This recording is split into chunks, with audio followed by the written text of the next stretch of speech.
VTN Bizness Delite, moving business forward. Welcome to another exciting package of VTN Bizness Delite. And if you're just joining us once again, welcome. My name is Priska Shemeka, and if you have not subscribed yet, what are you waiting for? Kindly hit on the subscribe button, and also do not forget to hit on the bell icon so you can get a notification anytime we upload a new interview. This week we're bringing you another industry player. Sit back, relax yourself while we unfold the details.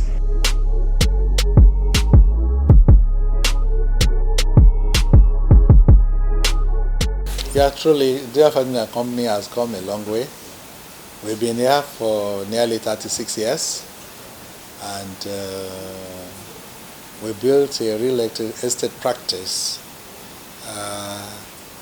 of substantial influence in the Nigerian market. And we practice all aspects of real estate, from valuation to development advice to property management, facility management, property advice generally as to how to ensure that property works well for the owner and for the government, especially in the built environment. And of recent, we also have been involved in housing development through our sister company. And we've done substantially.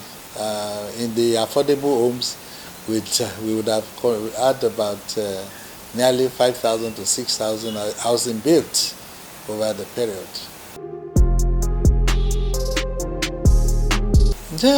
The achievements is there for everybody to see. In the real estate world in Nigeria, I think we are quite known. And quite a number of those people who have benefited from us, either from advice, purchases, are there as testimonial for us to do. And like I mentioned to you, we've been able to develop nearly close to about 5,000 housing units, which we are still doing. We are in various places, and we're working. And we think that we've integrated well in the real estate community in Nigeria. Yeah. Basically, our core value is integrity, professionalism, and truth, because those people who deal with us know that we want to do the best for them. We want to do the best at all time. So basically that's it. And it's very central to us and all that we do.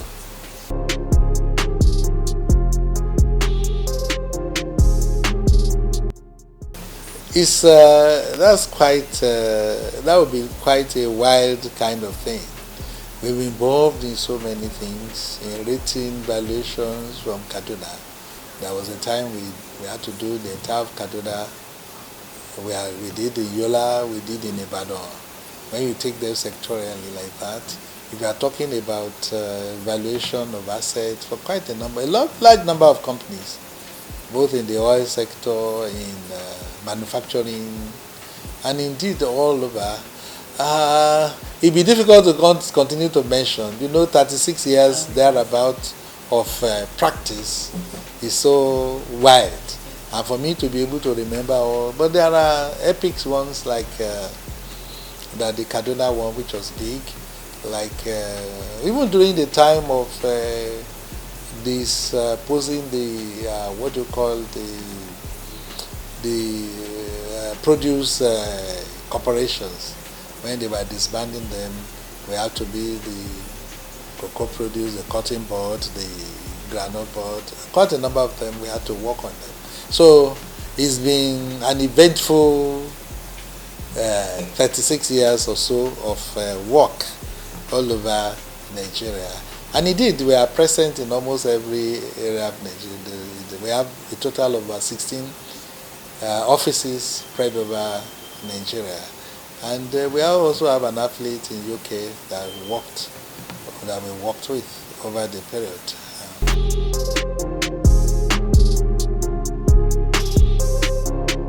Sadly, it's been particularly slow, and it's been a very drawback on even the prosperity of Nigeria as a whole.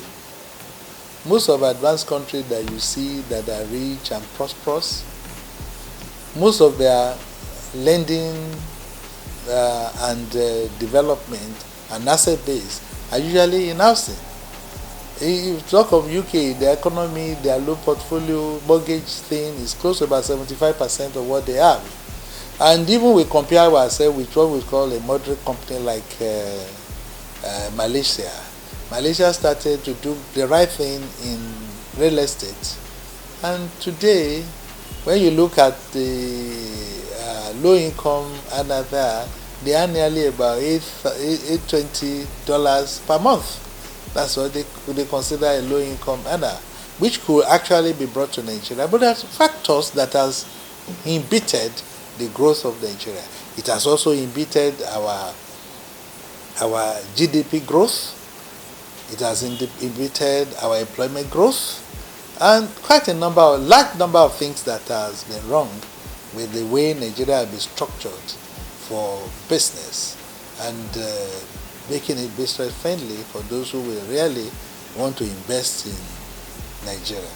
Because we know everything is earthbound. You want to do factory, you have to go to real estate. That's where it starts from. You want to live a house, a comfortable place, that's how. But there are processes and there are things that government should do to ensure that these things are in place and they can thrive and make them repeatable and flourish. And that's what it should be. And that's what we are not getting.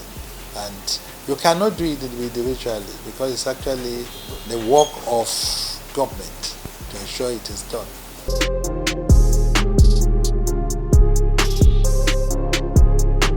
That's a good one. That's the way to look at it. The tax system in Nigeria is actually very discouraging. You have too many taxes to pay. Take a place like Lagos, for instance. Let's take a developer wants to develop. Today you have about 6 to 8 agencies to deal with. After you have taken your approval, some will just come and everyone has the right to lock up your site. And they lock up your site and they don't care whether you are losing or you are not losing.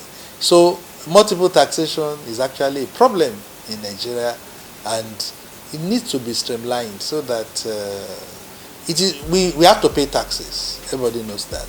Taxes has to be paid. But then it must be done in such a way that it will be easy for companies who are to pay these taxes to succeed and then be in a position to pay. A company that has been killed by overtaxation will not be there next year to pay taxes. So what they do in other places to ensure that companies actually do well so that they be in a position to continue to pay taxes. If they pay taxes today and they are not there to pay tomorrow, there's no continuity. The government cannot plan. The government cannot do anything on it. I will say that there are areas where taxes in the past taxes are not being paid, but now we are aware. But to make it easier for the companies to pay and make sure it is not multiple that you cannot determine. Today, in some places, you really can't determine what tax you are due to pay. So they just come to you, and so we must be able to scientifically determine that this is the limit of what I should pay, and then you make arrangement to pay. So in your planning, you would have put it in planning that I have to do this, I have to do this, I have to do that. But if you don't know, and it just comes to you when you have finished your feasibility or you have started the project, it makes it untenable. And then what you have is that you can have abandoned project here and there. That is the problem.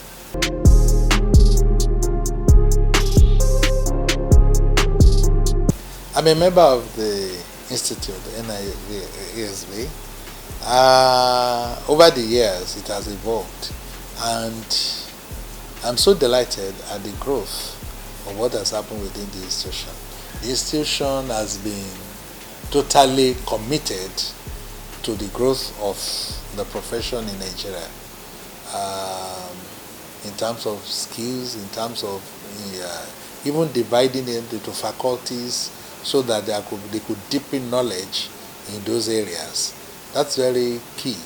And in terms of discipline, they've been extremely innovative in ensuring that members of the institution work with integrity, and when it wasn't done, sanctions are applied, and largely it has helped to sanitize the industry substantially.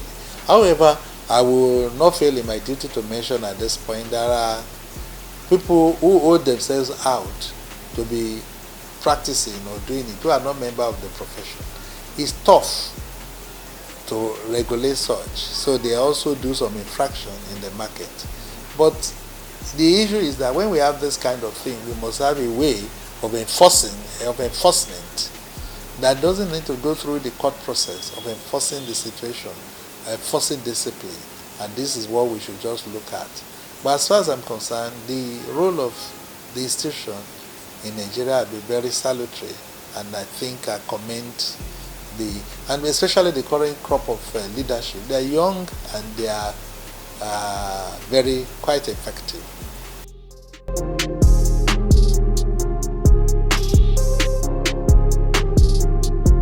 I've seen construction is a science that you need to learn. There are too many aspects to it. The first aspect I know that is deficient in Nigeria is that we have refused to develop our mortgage institutions. If mortgages are not developed, then real estate cannot flourish, because that's what provides the blood for real estate. And it's so easy to do. One, we must address the issue of interest rate. Interest rate in Nigeria is too high to be able to sustain growth, not only even in the institution, in the real estate sector, every sector. Because today, interest rates are 26% or whatever they do. By the time you are there for 2 years, the loan would have doubled, thereabout. And what then happens is that people react to such things. Instead of having to create employment market and every other thing for everybody, we export our jobs to China, to America, to where they can manufacture at cheaper rate. So we just buy them and then market for 3 months out of the 12-month cycle. So no wonder we make graduates who can get job, because we are creating our job elsewhere. Happily, the government is addressing it by trying to create the present. I must commend the effort of the current central bank governor. He's created many funds and all in agri, in manufacturing, in other sector, where they are getting interest at substantially low rate to make them workable. But I think it should still come down a little bit more. But in the housing and construction, he has excluded construction and housing particularly. So it makes it difficult for would-be entrant into the place that want to use credit to expand businesses to work. So that is one. We need to address that. We need to address the mode of creating what we call bankable assets that can be rolled into one, put together. You can put it and raise bond and raise quite a number of things on it, like the mortgage-backed securities and quite a number of other things. There are attempts here and there. I know federal government is doing something with the family housing thing and quite a number here and there. But it's not enough. There must be a central policy that governs all these things together and make it possible for a whole gamut of things to be done. And then it will deepen our GDP. You know, when our GDP, if things are done properly, the GDP of Nigeria can grow 2 times, 3 times in the next 5 to 10 years. And you know what that means. We'll be bigger, we'll have more money, we have so many things to do, and those are the issues. we won't be able to do much with the level of, with our population and our GDP process now. It's so small. And the policy has to change to ensure that not only the fact that we are doing this thing, we must do the ingredients like the interest rates, like the method, like the measures, like other things that needed to be done to ensure that these things are in place. Those are the things. And if they are done properly, I think I can see Nigeria, they say we have a deficit of 17 million housing units to do. That's huge. However, I don't see it as insurmountable, because we can surmount it in 10 years if we have people who are knowledgeable in this issue. And in fact, we will work on something that will make sure it happens.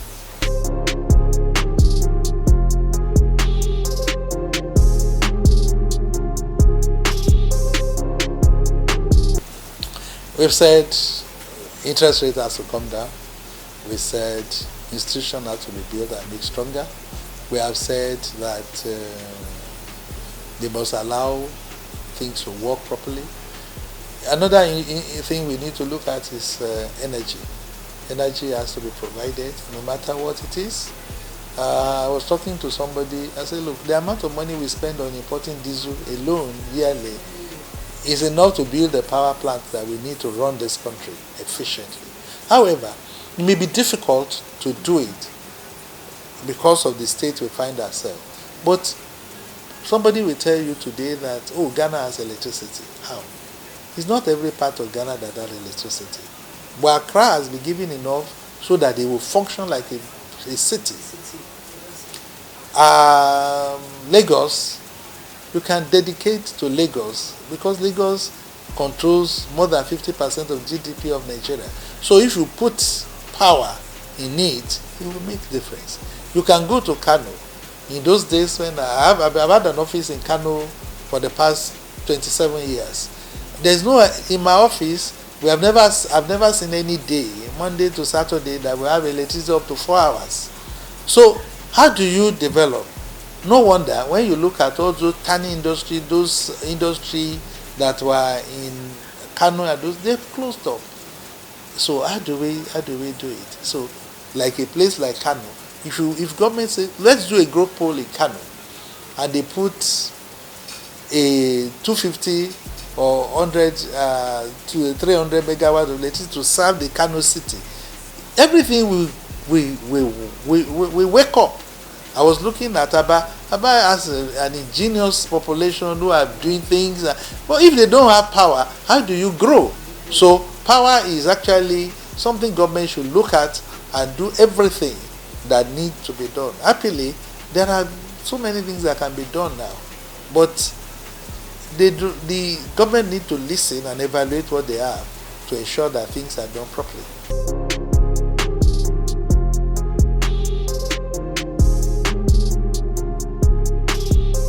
Well, you know, there are no statistics in Nigeria, but we know. We employ a lot of people. We employ a lot of graduates.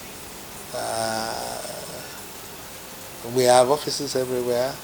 And like I told you, even in construction, we constructed affordable homes in excess of 5,000. So those are effective participation in that sector to take us out as a company that is willing to contribute to the growth of the country. And basically, some of the housing thing we have done, I received letters because it's not totally profit oriented. We did something in a patcher with FHA. Some people wrote to me that they thanking me that they never believed they will own a house in their lifetime, but they do, and it's a lot of joy to us when we see such things. And I think in social end, when we did that project, we also built some houses for blind people that was given to them free. So I think we're contributing some issues, and even here we also have a small NGO that works on malaria. We are doing advocacy. We distribute medicine, insecticide nets and quite a number of things.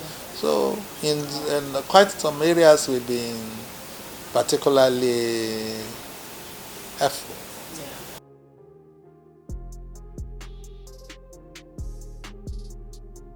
I'm simply Mr. Fatimile, and like I told you, I've been around for quite some time within the industry. So I function within the real estate industry completely.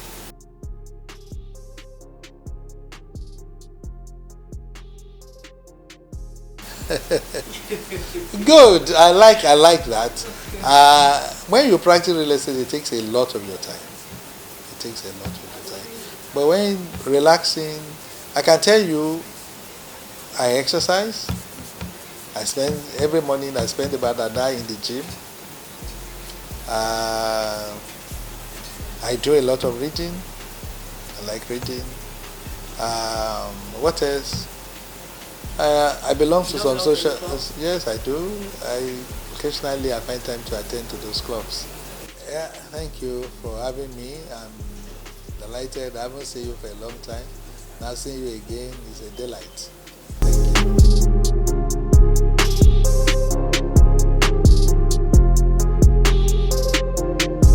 And that's about it on this week's package of VTN Bizness Delite. Trust you enjoyed it. Please do join us next week for another industry player, and do not forget to subscribe to our channel. I still remain your host, Priska Chemika. See you next week.